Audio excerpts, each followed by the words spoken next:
Welcome back to Nature Labs and our coverage of the 2025 Canadian federal election.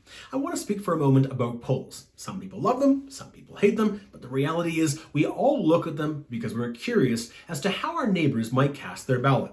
Now, yes, polls have made mistakes from time to time, but their track record is pretty good across history, across Western democracies. So polls tend to be fairly accurate. When they're wrong, it's usually because the technology has changed since the past time they had a chance to test their polling methods, or it's because a last-minute change in public perceptions altered the outcome, say, in an election campaign.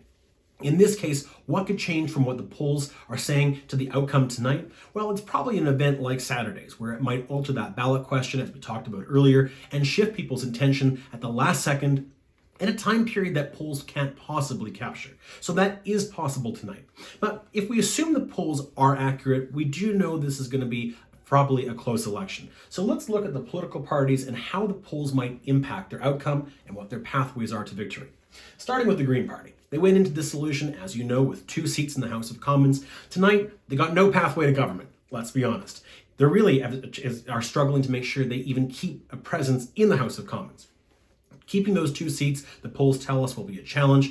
Of course, it all comes down to the ground game, what's called get out the vote. It's the ability of parties to mobilize their supporters and get them to the ballot box because, of course, while polls can measure what everyone might think, really the outcome is determined by people who actually show up and execute what they think. So in the case of the Green Party, in the couple of ridings they got a real shot at winning.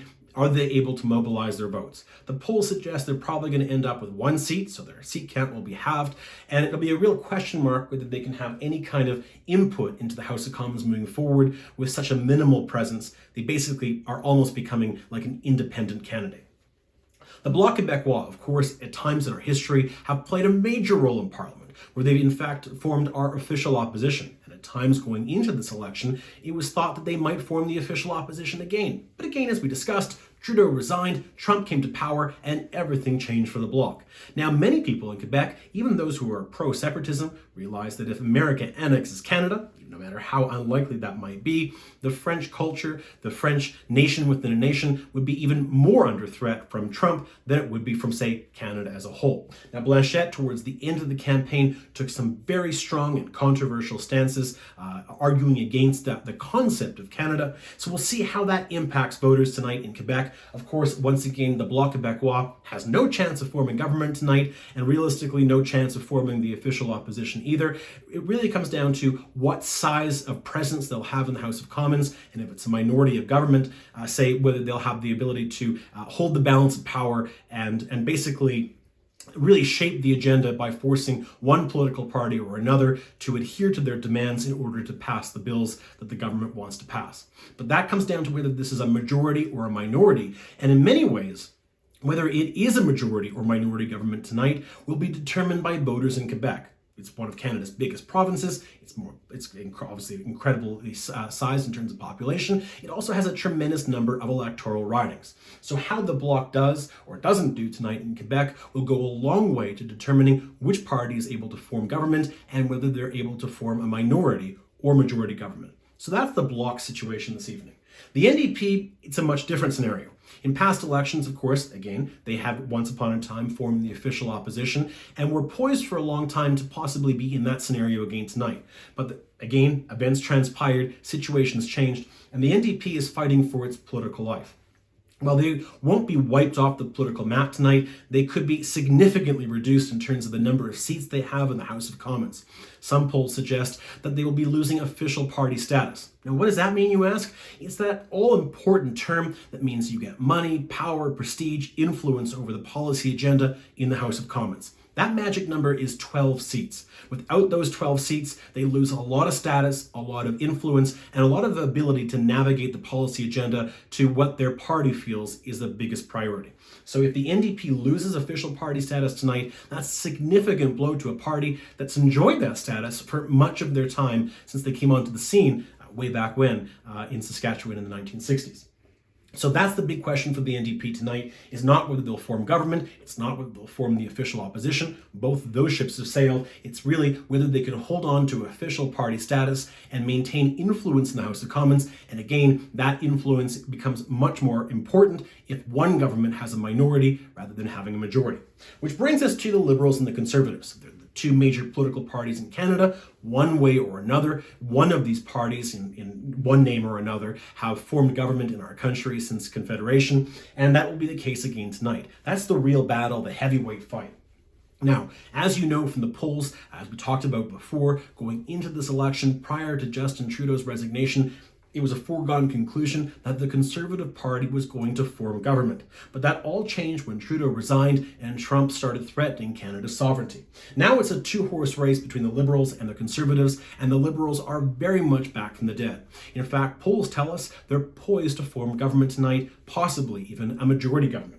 For the Conservatives, they want to stave that off. And if they're able to form government tonight, it means the polls were probably wrong in a fairly profound way, which will send the polling industry into some serious reflection. The second factor in all this, though, will be, of course, what we discussed earlier, that shifting of the ballot question. Did the last minute, the tragedy on Saturday, bring more people into the Conservative tent because they feel Pierre Poilievre is best positioned to deal with crime and safety issues? That's an open question and a factor to watch for tonight. For the Conservatives to form government, they're probably not going to form a majority, at least unless the polls were wildly off, and that's very unlikely. But they could form a minority, and what's their pathway to do so? Well, they're going to have to pick up some seats in Atlantic Canada, but there's not that many there, so it's not going to have that much of an influence. In Quebec, the Conservatives have historically always struggled, at least since the Bloc Québécois splintered from the Progressive Conservative Party and formed their own separatist party. So the Conservatives will get some seats in Quebec, but probably not the kind of numbers they need to form government, which means it really comes down to Ontario. Ontario is our most populous province. It has the most electoral ridings, and it's where the Conservatives need to pick up ground. They need to pick up ground specifically in what's called the 905 area. You hear this term in the news floated around all along. And if you're not from Toronto, the Greater Toronto area, and you don't happen to have a 905 area code, you might not know what that means. But it does refer to a phone area code and that band of communities that are around the city of Toronto. Think Mississauga, Brampton, Markham. Those are the kind of communities that form the 905, a vote-rich area and with a lot of electoral ridings, and those are ridings that Doug Ford has won provincially for the Progressive Conservatives. The question is, Pierre Poilievre's Conservatives, can they win them at the federal level? He has to if he wants to form government. The prairies, of course, have long been a bastion of Conservative support. We've talked about this at length in Nature Labs. Manitoba, it's a bit more of a dogfight, but Saskatchewan and Alberta are reliably Conservative. Until this election, at least the polls tell us. The vote in Alberta and Saskatchewan is beginning to shift as people move from different parts of the country to these provinces, bringing different value sets with them. And of course, that's allowed the Liberals to get a hold in some seats in Alberta and possibly even Saskatchewan. There's better chances probably for the Liberals in Alberta than Saskatchewan, but both are in play tonight. So for Pierre Poilievre, he needs to lock down that prairie Conservative fortress and make sure the Liberals don't make gains. And finally, of course, it comes down to British Columbia. Of course, sorry, I didn't mean to forget the North. There's 3 seats up there, but those seats are not really in play tonight, at least between the Conservatives and the Liberals. For the Conservatives to form a minority government, they're going to have to make big inroads in BC. We're looking particularly in the interior British Columbia, which is fairly reliably Conservative, on Vancouver Island, where there are vote splits. And again, what does that mean? It means there are so many political parties with strong bases of support that you don't need 50% to win a riding. You might only need, say, 20 or 25%, because 4 parties each have such plurality of the votes that it doesn't take that much to win that riding. That's the math that Pierre Poilievre is relying on in Vancouver Island to come up the middle and steal some of those ridings. And of course, in vote-rich Lower Mainland, in Vancouver, the 3rd most populous city in our country, Pierre Poilievre is hoping to make major inroads. And again, in the wake of Saturday's tragedy, that could impact how some voters in toss-up ridings, those ridings that are extremely close, could come down to single votes to determine who wins. That's where Pierre Poilievre needs to make up ground, at least in terms of what the polls have told us so far. So that's his pathway to victory tonight. For Mark Carney and the Liberal Party, they basically need to hold on to the seats they went into this election with. That's seats that are spread across the country, but predominantly in Atlantic Canada, in the island of Montreal, in Ontario, specifically southwestern Ontario and Ottawa, and of course in the lower mainland of British Columbia. So that's where he has to hold seats, but he also needs to try to grow some seats. His best chances for that, again, the vote-rich lower mainland area of Vancouver, he can expand his seat count there, and polls tell us that he's poised to be able to do so. Again, we'll see if that turns out to be the case. But those are areas where very close ridings, he has a chance to do so.